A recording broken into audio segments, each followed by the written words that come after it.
This next portion, again, we continue to live stream. People have told me that we're trending. You might know what that means. I think that's a good thing. We're going to have a very special guest speak to us and address this group. But before we do, we have another incredible young person. You saw that earlier this morning. We had some young people represent their cities well. Undoubtedly, this will also be the case here with Antoine Clemons from Oakland, California. So if you could, please give him a warm welcome as he comes to the stage. Antoine? All right, so my name is Antoine Clemons. I'm from Cleveland, Ohio. Woo! Greatest city in the world, NBA championship. Yeah, woo!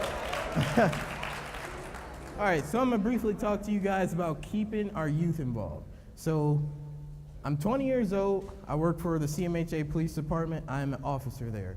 I've been with this department for about 5 years.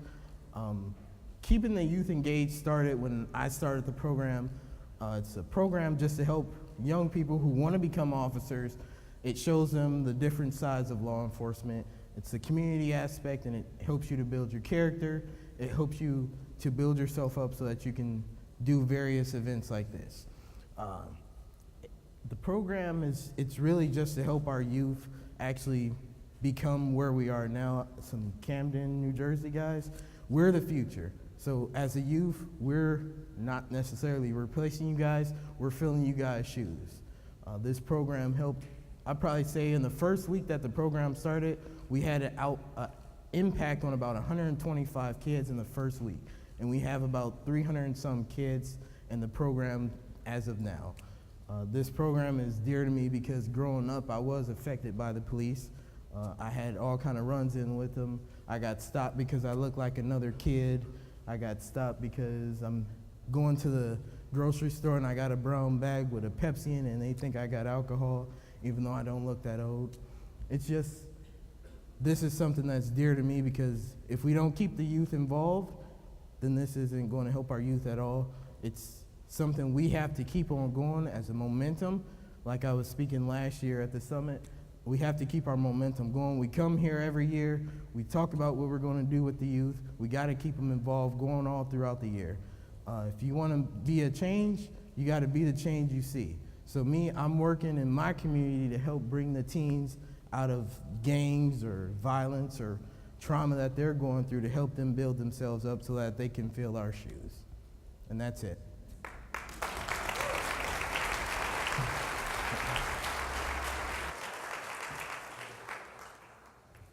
So how many of you all thought Antoine was a youth instead of a policeman?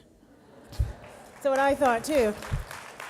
I'm sitting there giving him encouragement before he goes up there. I didn't know he was a pro, Antoine. He's ignoring me right now. He doesn't know I'm talking about him. So when I said that earlier about if you have to ask the question, am I a youth, don't stand up, I thought you were a youth and would have stood up. So anyway, just shows you. So how many of you all are enjoying this program? Great, wonderful. I know that I am, and I've learned so much. I've learned so much today, and those of you who know me know that I always carry a notebook, and I think I've gotten, what's my number up there? I think I'm on like 12 pages of notes already. Oh, excuse me, 15. That's because that's how good you guys are. That's how rich this information is. And if you haven't had a chance to actually speak to the young folks who are here today, please make sure you make time to talk with them, say hello to them, and most importantly, say thank you to them. So now, the highlight of the afternoon. Antoine, you were good. You were good. But we've got a speaker coming who is powerful, dynamic, and happens to be my boss. But in May of last year, we came here to Baltimore for some other things, but it is wonderful to be back here in Baltimore on a day when we're here to celebrate something good, something positive. And with having all of you all here, this is a celebration. And I hope that you remember that. It's hard work. What you're doing is hard work, but make sure you make the time to celebrate what you're doing, celebrate your successes, because you're doing great things. Now, how many of you recognize how good you are? Right. You are really, really good. And we're so thankful to have this partnership with you all. And, you know, I know we're going to thank him again later, but are you enjoying our MC here? Even though he claims he doesn't know anything about social media and trending, trust me, he knows what trending means, and we're all so happy that we are trending right now, and that's because of the great work that you all are doing and how excited your own communities are.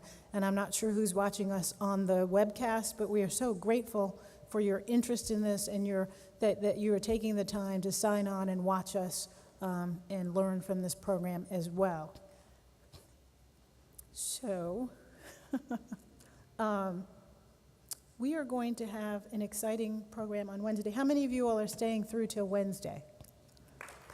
Yes, because we've got something nice and interactive. Is it a secret what we're doing on Wednesday?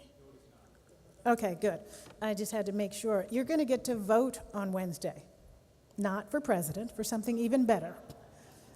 We've had, as you've heard, we've had a wonderful initiative about how to build community trust, and I know that's been a focus of a lot of the work that you all are doing, that it is so critical and key to creating safe communities, is having a strong relationship between communities and law enforcement.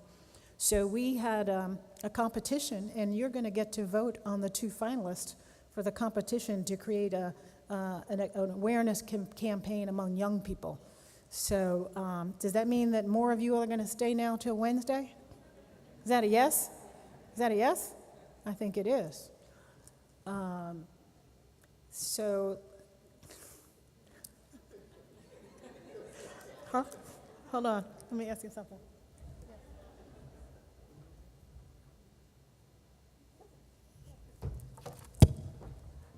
Show you all what I do.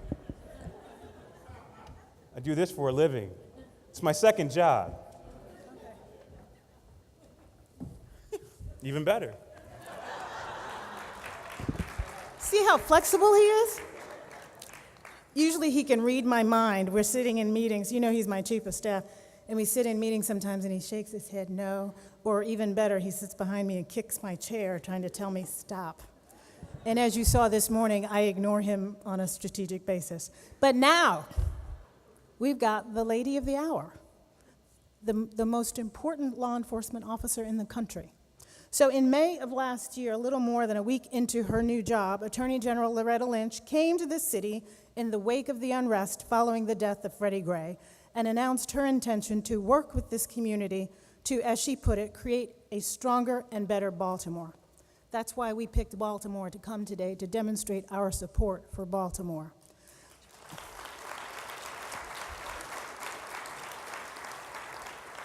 Attorney General Lynch has been working hard ever since to strengthen ties between citizens and the justice system, all in the service of greater public safety, and all to give the youngest members of our communities the chance they need and deserve to succeed. You will not find a more passionate advocate on behalf of young people, a more passionate advocate on behalf of law enforcement, a more passionate advocate on behalf of strengthening our communities than Attorney General Lynch. We are very fortunate to have a leader with her experience and passion, and I speak for everyone at the Office of Justice Programs and from the Department of Justice as a whole of how proud we are to have her leading the Department of Justice and fighting for our youth. Please join me in welcoming the Attorney General of the United States, Loretta Lynch.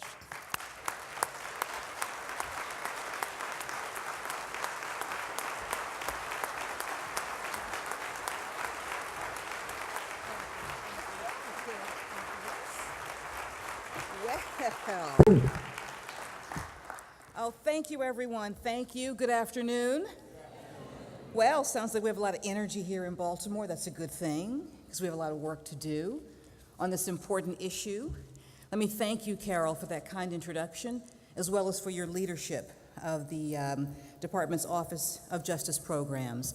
It's our grant management program, but it really, in many ways, exemplifies the true meaning of the Department of Justice, which is to be available in every way possible to the people in the communities that depend on us. And so thank you, Karol, for making that real for so many people, as well as your outstanding staff. I'm so glad to see you here.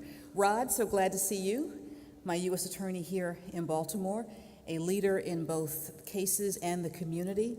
Thank you for your support and your leadership over the years of so many important programs and matters. And let me also thank the leadership of the My Brother's Keeper Task Force and the National Forum on Youth Violence Prevention for all of their hard work in organizing this important summit. Now, I say hard work not to imply that it's difficult to get people to commit to this issue, but I know that all of you are so busy. You are working in the field every day. You are focused like a laser on the needs and issues and concerns of our young people. So finding time to come together and take a few minutes out to think and to talk and to plan can sometimes be the biggest challenge of all. If you're like me, you find that time is the hardest commodity to come by. And so I'm so glad that all of you were able to take that short break.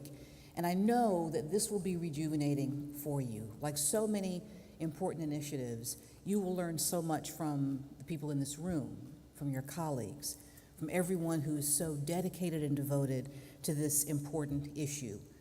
Everyone who's so focused on our shared commitment to ensuring that every young person in the United States, in this great country of ours, can grow up in safety and in security, free from harm, free from fear, and free from the shadow of violence. Now, as your work tells you every day, and as all of us know all too well, that shadow clouds the lives of far too many young people in this country. Now, national crime rates are at an historic low, and we are, of course, tremendously grateful for that. But a number of cities have experienced increases in homicides and violent crime. And these crimes include crimes involving young people. In the United States, homicide is the third leading cause of death for young people between the ages of 10 and 24. And every day in America, 13 young people are murdered in our country. 13. This means that every day, 13 young people are robbed of their chance to live a full and productive life. It also means that every day 13 families lose a child. There is no greater pain, no more devastating loss. And every day the country, our country, loses 13 people who might have grown up to defend the vulnerable, to heal the sick, to inspire a community, to lead a city, to raise a family, or to chart a future. And today, at this time, in this country, in America, this is simply unacceptable. It is unacceptable. And as awful as the numbers are, the numbers don't even tell the whole story, because the dead are far from the only victims of violence. The effects are felt far beyond a crime scene. They inflict invisible wounds on all who live in its presence. There are the families whose existence is forever punctuated by the world before their loss and the darkness after. And there are the other young people, our other children, still with us.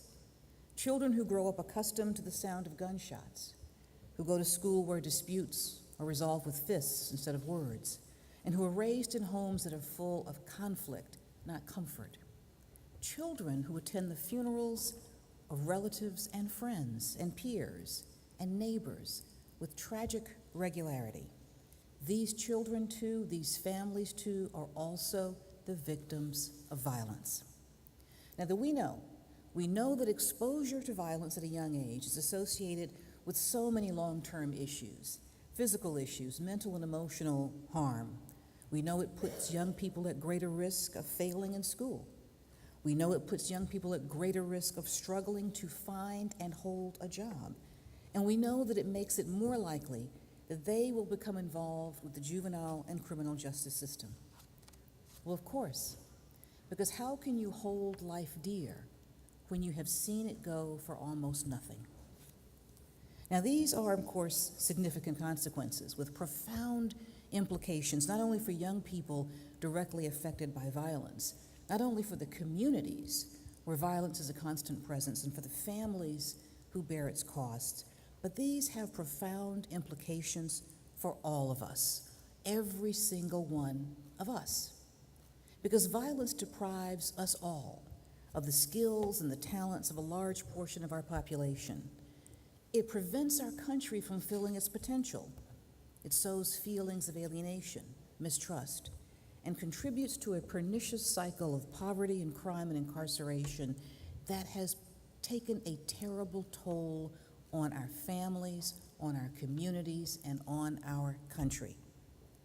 But above all, it degrades our highest ideals, our founding promise that every person, everyone in this great country of ours has a right to safety, a right to equality, and a right to opportunity. Now, at the Department of Justice, we are determined to use every tool at our disposal to prevent and to reduce and to end this violence, especially against our young people, and to make that founding promise real for all of our children. And that's why we are so committed to working with partners across the federal government as part of the National Forum on Youth Violence Prevention. This forum was President Obama established in 2010 to raise awareness about this critical issue. It's an issue not just of public safety, but of public health. And to support the community's efforts to address this issue, as one of the agencies leading the forum, we are engaged with our federal partners across the administration and with diverse stakeholders around the country to learn about and to promote what works to prevent youth and gang violence. We're engaged to support innovative solutions and to create durable progress. Now, just some of the things that we've been able to do so far, through the help not just of Karol and her outstanding staff, but of many of you in this room. We've provided funding and support to help reduce violence in Boston, to help increase school attendance in Long Beach, and to help promote safe communities in New Orleans. And in New Orleans in particular is a success story, and I'm incredibly proud to note that we've realized a more than 30% drop in homicides in New Orleans in just the last year alone. More than 30%.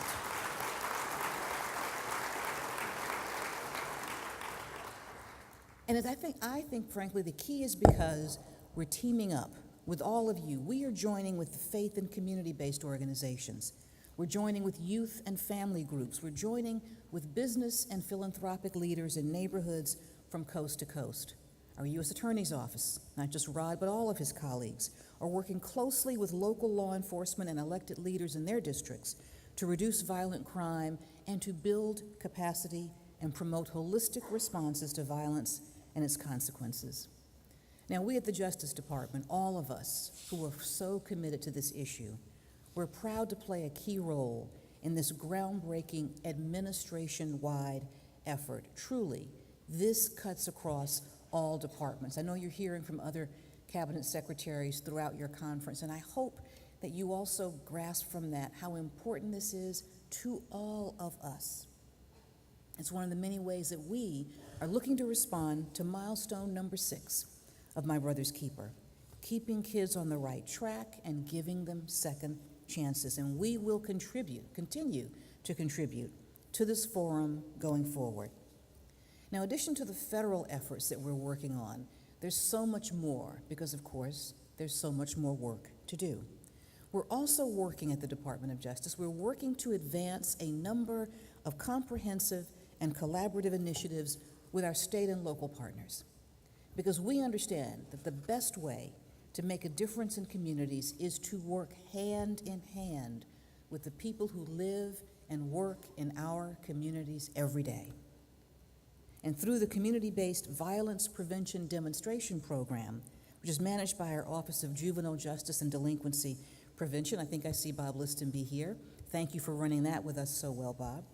We're supporting communities as they bring together local law enforcement officers, service providers, faith organizations, and residents to develop evidence-based strategies for addressing public safety challenges that will result in less gun violence and more civic engagement. It's a long list of people who are coming together, an important goal, but the most important thing in that sentence that I just said is that they're bringing them together, because together is how we have to conquer this challenge. Together is how we have to face it. Together is how we have to identify it. And also through our Office of Justice Program's Diagnostic Center, We're helping local policymakers use data to make more effective law enforcement decisions at no cost to their municipalities, because we know that our cities and our communities have been hit with resource drains equal to our own and sometimes greater. Our Violence Reduction Network, a network of cities across the country in which we're focusing on the root causes of violence in unique communities. Our Violence Reduction Network gives local law enforcement agencies in 13 cities access to the full range of the Justice Department's tools for combating violent crime, including customized training and technical assistance. Because the roots of violence are different in every community, and so we want to make available to communities what they need best, what they know will help them the most.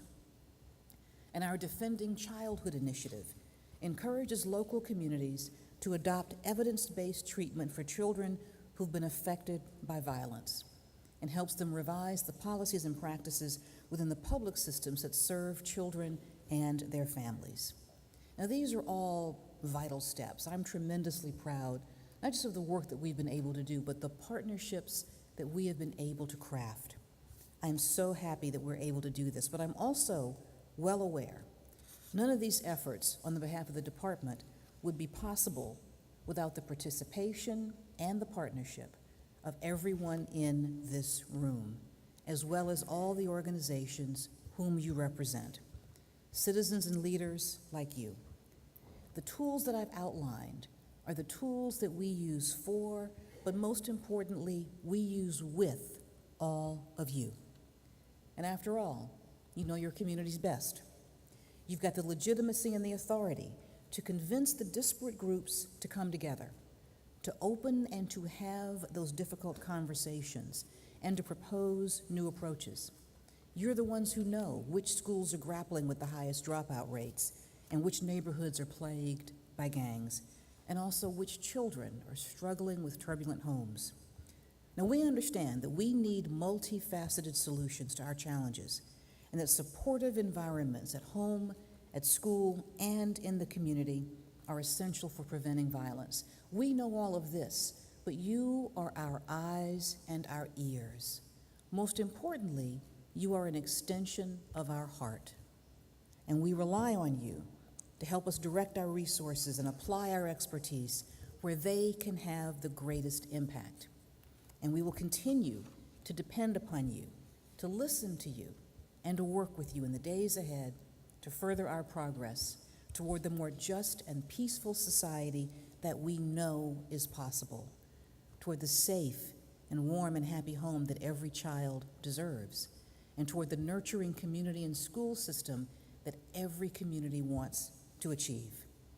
All of this, everything that we have listed, everything that we're working on, is nothing more and nothing less than a tremendous team effort. And let me tell you, I am so proud to be on your team. I am with you.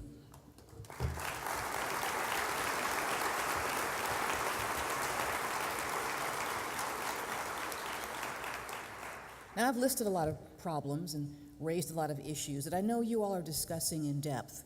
And I also know that sometimes this focus that we have to bring on these problems can make our progress seem so slow.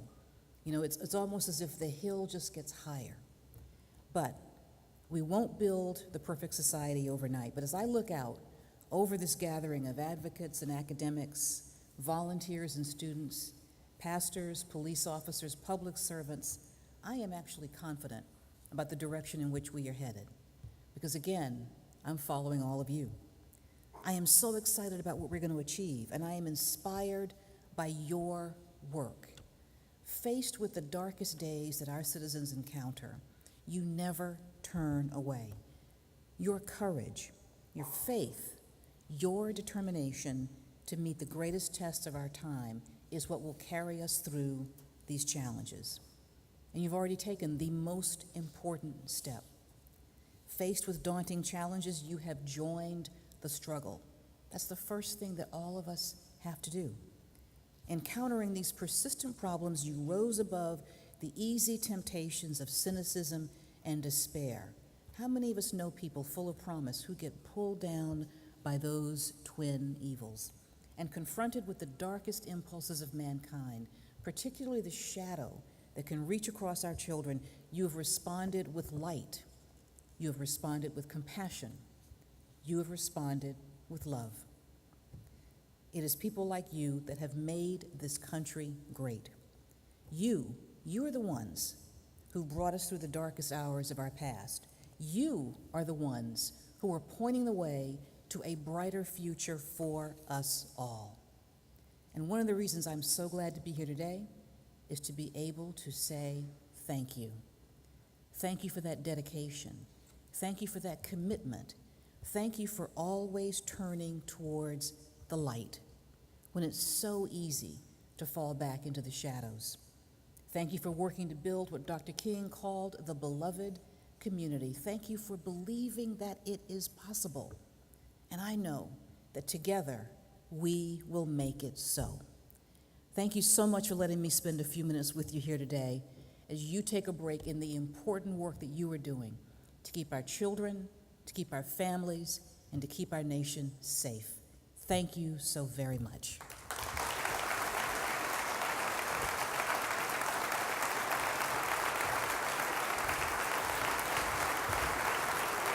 All right, we have one more treat for you. And again, our thanks to the Attorney General Lynch for her remarks.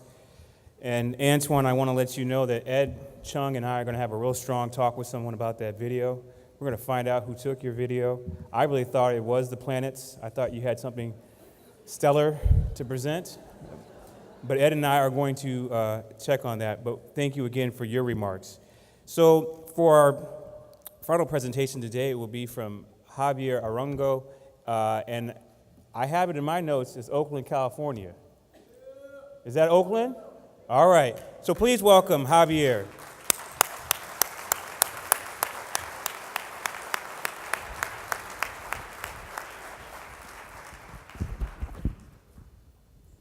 Good afternoon, everybody. How y'all doing today? After hearing the lady, she's the lady, man. She came over here all escorted by police, FBI, and everything, man. I'm over here like, who's over here? No. Well, I'm glad to be on her team and not behind like their jails or anything like that. I'd rather be over here. So with that said, we talking about community violence, right? Is that what we're talking about today? Okay. I could say that I've been affected by community violence and trauma. I got touched at the age of 17 by what I call the most horrible thing that you could experience in your life, which is getting touched by a hot iron. And that's what happened to me that's how I felt when I got shot by a bullet. And that wasn't my only first time like getting into that type of situation, because throughout my whole life, I come from a country that has been violent for many years, which is Colombia, South America. Pablo Escobar, he destroyed my country in a horrible way. And that was not the only country he destroyed. He also destroyed part of the United States also with all of that drug stuff that he was sending over here. And that messed up a lot of the communities over here in the 80s, if I'm not wrong. Am I right or am I wrong? All right, all right. So on behalf of the Colombian people, I would like to say we're sorry for doing that, really, because it's not good to put bad things into a place where it's good, because it's just gonna destroy you, you know? And I seen a lot of young people over here getting addicted to drugs at a young age. Over there in Colombia, we don't get addicted to drugs at a young age. We let other people, the adults, do it. But over here, when I came over here at 13 years old, I saw that, man. I saw young men and women using drugs, and I'm like, that's not good. So that made me feel bad about my own country, because the stuff was coming from my country mostly, you know? But when my dad was bringing me over here, he brought me over here. I came on a plane, you know, felt good and everything. Trying to avoid the violence in Colombia that was going on in Colombia. But over here in the streets of Oakland, life is not, how do you say that word when you have something but it's not something that you could keep. It's not for sure. Your life is not for sure. You're not for sure gonna make. You don't know if you're gonna make it until you're an older person. So I was thinking on the plane, like, I'm gonna live good. I'm gonna go to a good school. I'm gonna learn a lot. I'm gonna meet new people, and I'm gonna become a successful person. But all of that, what I thought it was gonna be my reality, didn't went like that. My dad put me in the streets of Oakland. I mean, what can I do? My dad was a hardworking man, but he just didn't have the money to put me at a better place. What did I have to do? I had to survive. As soon as I get there, boom, there's a homicide on the corner. And I'm like, Dad, is this how it's gonna be? And he's like, this is what we gotta deal with. I'm like, I'm thinking I'm over here in America where everything is good and I don't have to see the stuff that I was seeing in Colombia, like, on a daily basis, you know? So my reality, my dad was like, son, I'm sorry, just deal with it. And I told him, I'm gonna have to, okay? Here I go, going to the school, people trying to rob me for my shoes, man, or like if I'm wearing a nice shirt. Like, why do they have to do that if we are in America, a place where everybody should live good, have a house, have a place for your children where you could go and play outside. But sometimes it don't happen. It don't happen in my community. I just speaking to some people in my community, and they always say, like, man, you know we don't let our children play outside. I'm like, why not? This is America, man. And then I realized, I'm like, man, but I got shot too. I got put in this wheelchair because I got hit by a bullet. I got touched by real violence, man. And after that, instead of, like the lady said, you could choose going to the light or you could choose going into the darkness. And I chose going into the darkness. And it's not good because after I got shot, I didn't know what was going on in my mind. All I heard was, like, you traumatized or you're living through your pain right now that you don't have your legs. It's like, yeah, I wanna commit suicide. I don't wanna live like this, man. All I wanna do is, I don't know, start a new life. But, you know, I decided to start gang banging, and it wasn't good. It was not good. I saw many of my friends getting killed. I saw many of my friends' mother crying. At one point, I said that I wasn't gonna let my mother go through the same stuff. And my mom was back there in Colombia. When she found out that I got shot and I couldn't use my legs anymore, she was crying. I don't know how she felt. I spoke to her on the phone and I asked her, Mom, how did you really feel? Like, I felt like I didn't know what to do, son. I was living the pain that you was going through. I'm like, man, but I was praying for you. So I thank my mom a lot for praying for me the times when I was in the hospital. What else can I say about this violent stuff? I could say that I was able to turn my life around. I could say that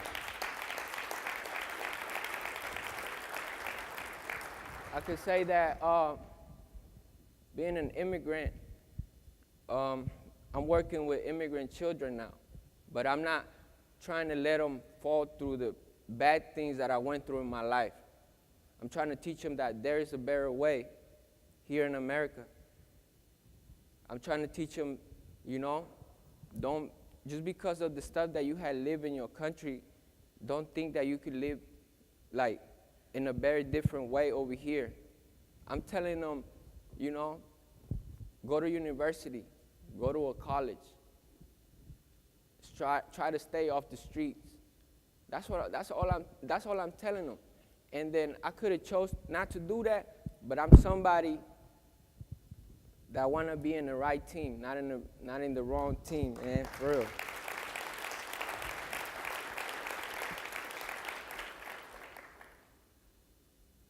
You see this color?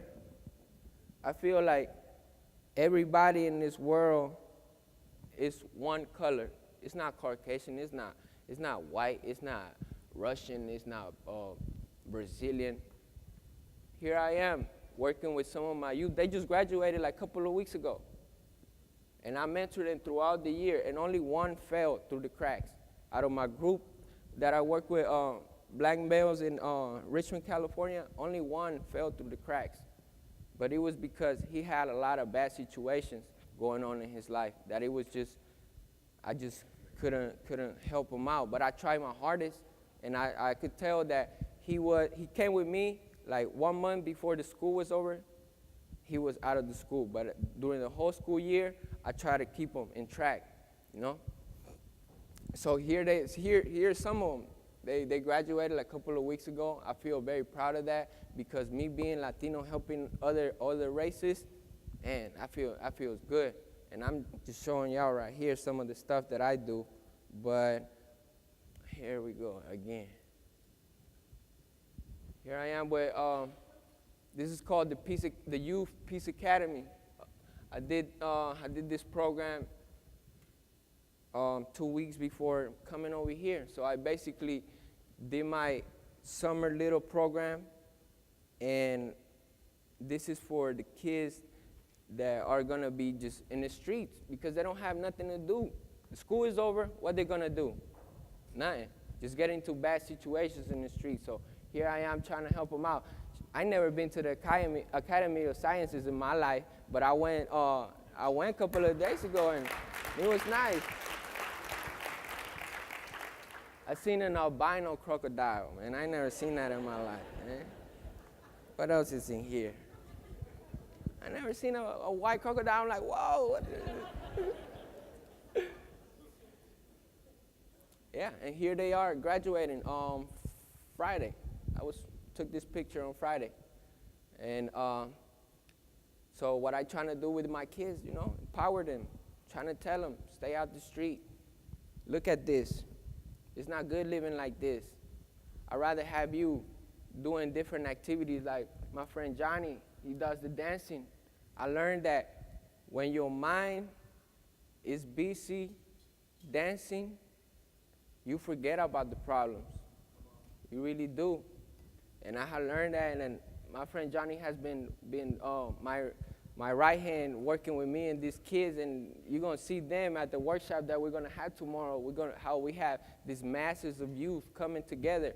Not only when we have events, we have them from Oakland, but we have them from all over the United States. We have people from Washington. We have kids from Phoenix.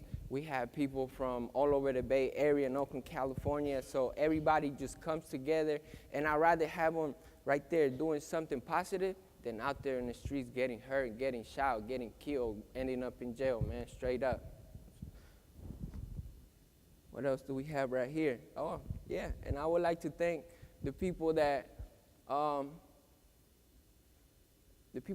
opened the doors for me, man, like the NCTSN. I would like to thank Catholic Charities of the East Bay because they were the ones that when I needed a place that like that balloon just popped earlier, that's how I felt. That's how I really felt. And then I was like, what should I do? Should I go and pick up my gun again and go and do some dirt on the streets, go and rob some people because I don't have no money? And I had goons with me that would do that stuff for me, so I didn't have to be on my wheelchair, but I would be driving or doing something crazy, you know?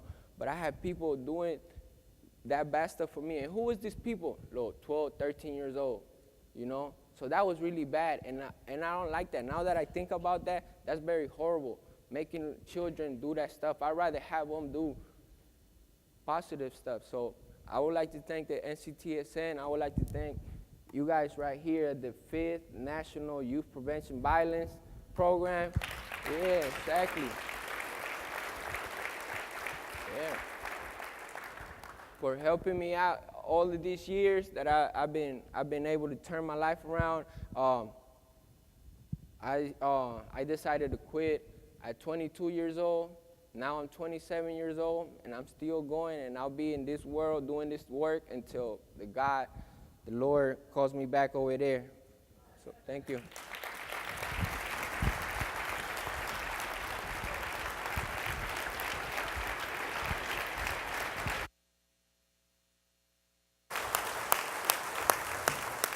Oh, wow. Javier, thank you. Thank you so much for your words. That's clearly what it's all about. I just can't even add any more to that. So Ed, Chung, and I have had a conversation. We said that we know that we've moved through our break. What we're suggesting is You move now to your workshops, check in with your facilitators. If you all agree, got a little time for a break, then take a break, and then maybe you can adjourn at 5:30. Otherwise, we say move to your workshops, and then we'll adjourn at 5:15, depending on what works for you and your facilitators. That's our way of punting and saying we're not going to make the call. But before you leave for your workshops and have that conversation, be it comfortable or awkward with your facilitators, I wanted to call out one workshop in particular, Workshop 11, Race Trauma and Disrupting the Cycle of Violence from Local Programs to Building a Broad Movement for Change. It's unfortunate that our friends who've been viewing the work online won't be able to participate in this workshop, but I think in terms of even what Javier was talking about, there is just a tremendous need to disrupt the cycle of violence, and there is a real need to have a conversation about how we build a movement to do that. And with all of you in this room, I hope as you have your teams with you, you all will fan out and cover all the workshops that we've listed. But I wanted to call this one out in particular in terms of our attempts to really have a conversation about how we build a movement. Because I think from all that we've heard so far today, it is evident and clear we need to break this cycle once and for all. So please move now to your workshops, check in, decide what you do, and we'll see you all back here tomorrow morning. Thank you.